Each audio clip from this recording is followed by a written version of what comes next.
pouvez le voir ici, nous avons les boîtes des moniteurs actifs Adam T8V, V pour vertical. Ces enceintes, ces trois enceintes, donc, ont vocation à être testées en remplacement de nos Klipsch KL650, actuellement qui font partie de l'installation, et qui donc vont être utilisés conjointement à un Trinov altitude 32. Voilà. Donc nous allons procéder à l'unboxing de ces moniteurs et donc à leur installation à la place des Klipsch KL650. Et on verra effectivement est-ce que des moniteurs professionnels actifs modernes sont à même, en contexte Trinov altitude 32, sont à même de donner un son encore meilleur que ce que procurent les Klipsch KL650. Bien, j'ai donc pris un couteau et on va procéder à l'unboxing de la de la gamme T, et en l'occurrence il s'agit ici des T8V, puisque en fait c'est un moniteur équipé d'un haut-parleur 20 pouces, et ce qui fait la caractéristique des moniteurs Adam, ce sont donc les tweeters propriétaires à ruban.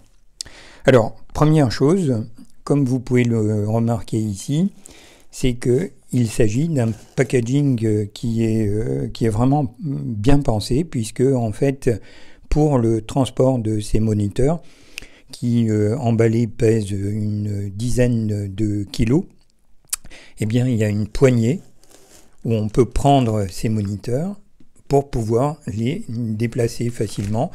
Et je trouve que cette caractéristique de l'emballage des Adam de la série T est vraiment pas mal du tout.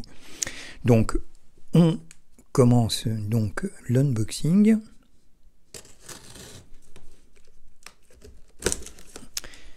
Et je vais enlever cette lumière pour que voilà, pour qu'il n'y ait pas d'ombre.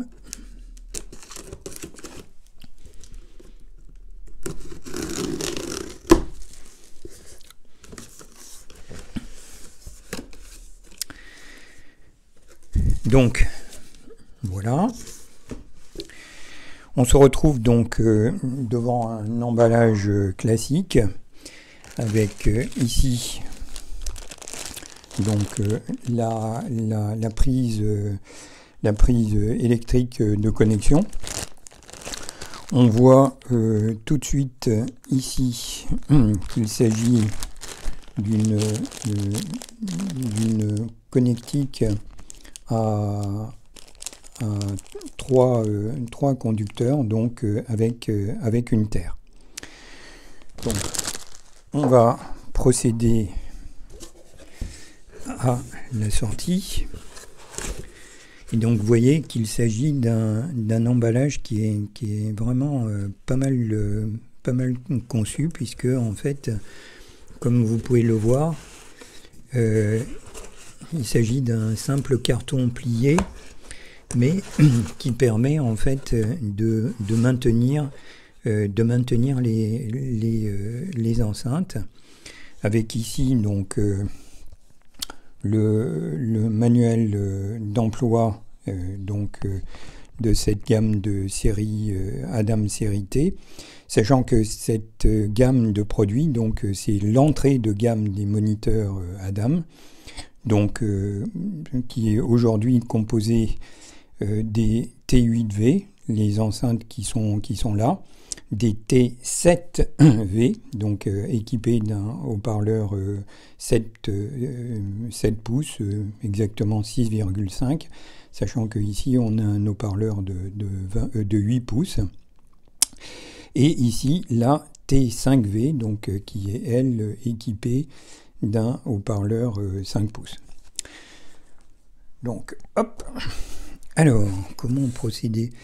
Alors, plutôt que de sortir, d'enlever ce carton et de sortir l'enceinte en la tirant par le dessus, ce que l'on va faire, c'est je vais repositionner le carton et on va classiquement essayer donc de sortir, voilà, hop.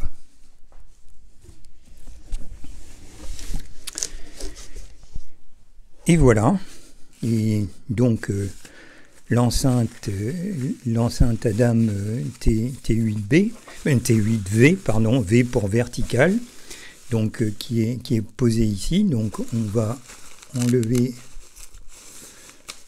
la protection.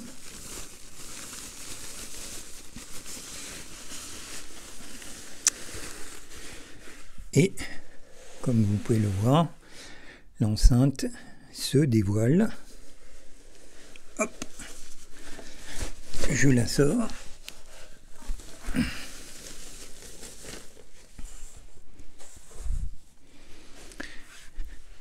Alors, première impression, vraiment une finition magnifique, vraiment. C'est vraiment superbe. Je ne m'attendais absolument pas à une finition de ce style. Donc le haut-parleur de médium grave de 8 pouces, donc une vingtaine de centimètres. Le tweeter propriétaire à Adam, on voit les petites stries donc, de ce tweeter à ruban.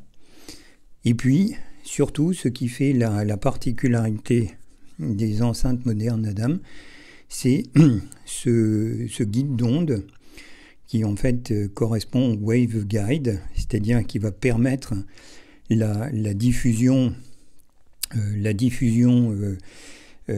cohérente des fréquences dans le plan horizontal, sachant que cette configuration-là permet en fait de limiter la diffusion dans les fréquences, la diffusion dans le plan vertical.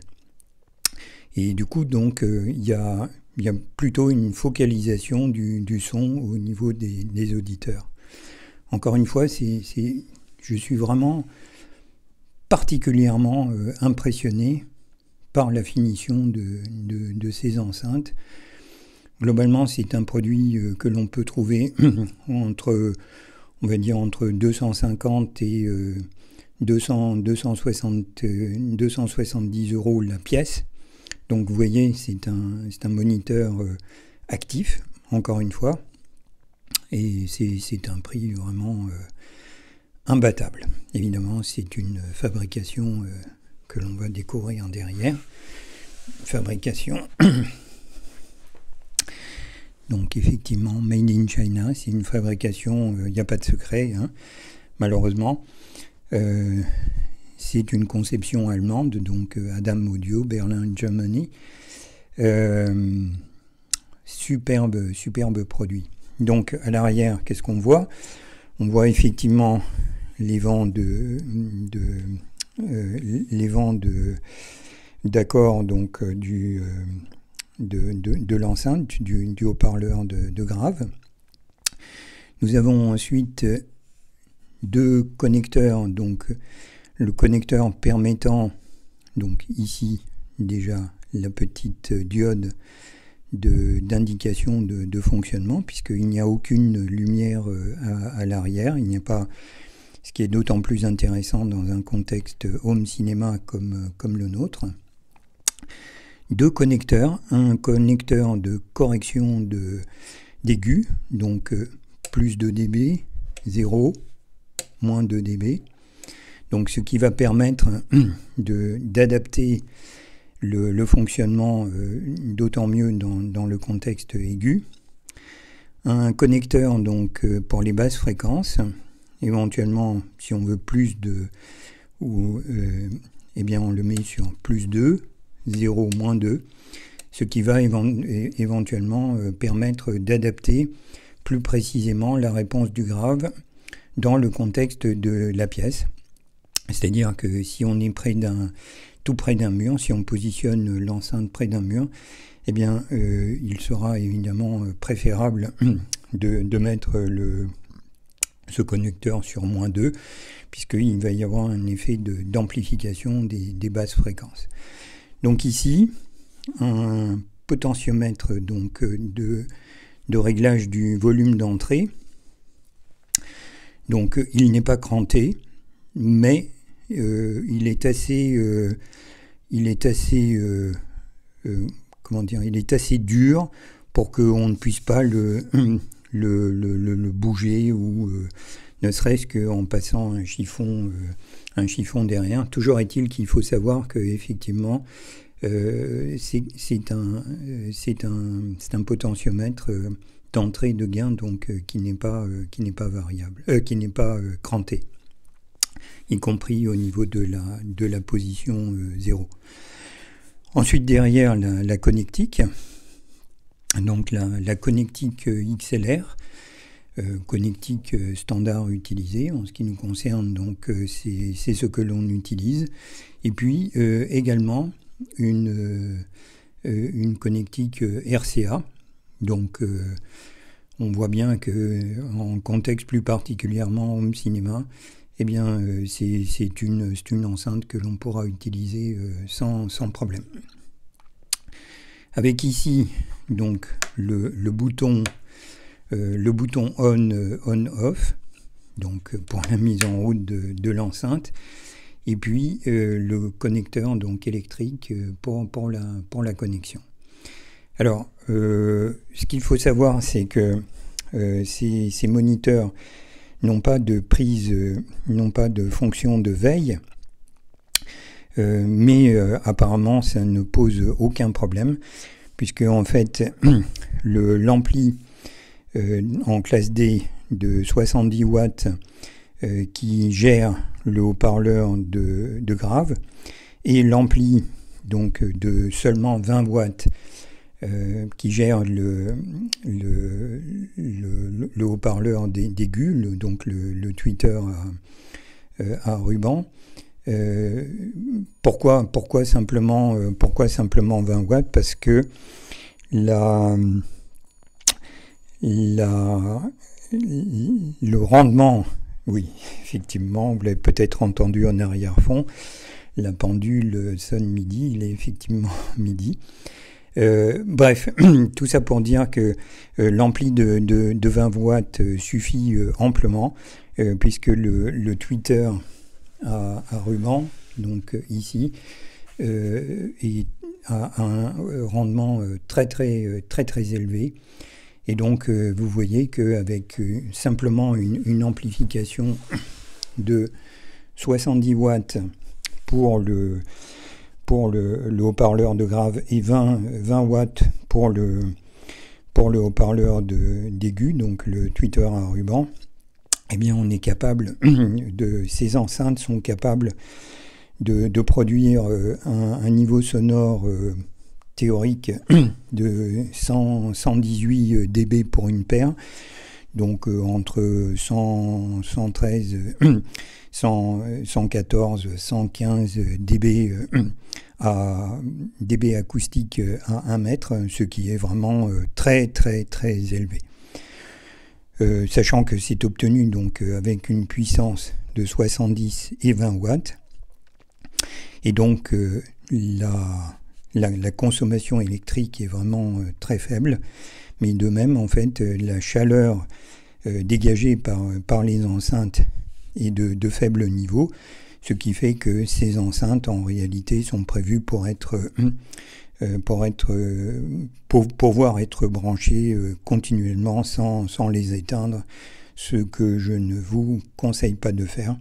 Donc soit de les faire allumer et éteindre, soit de les connecter à une prise une prise pouvant elle-même être connectée afin de couper le courant.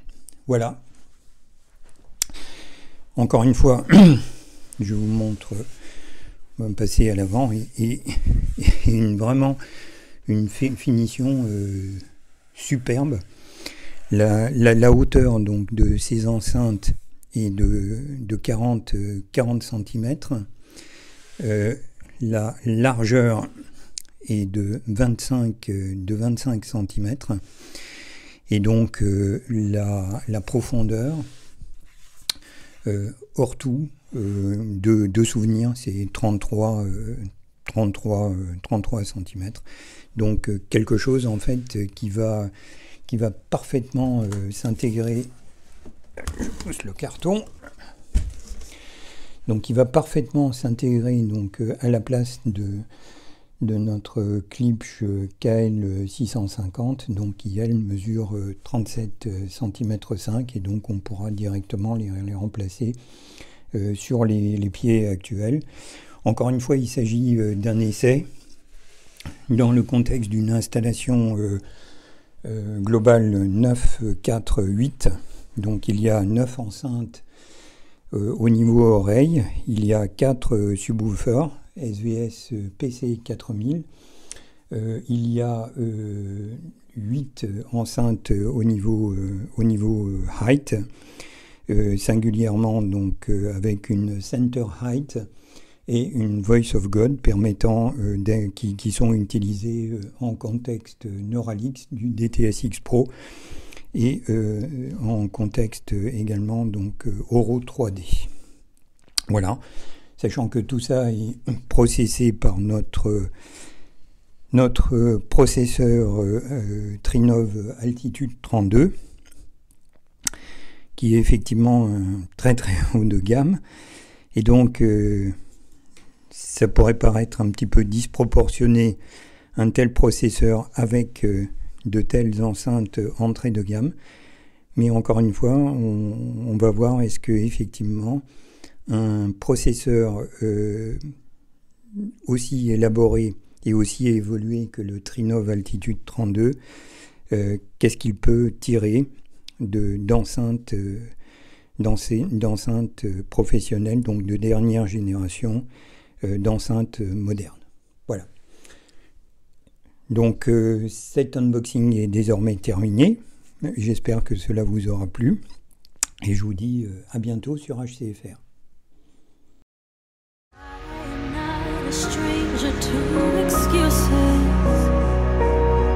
Burned me once or twice, I expect that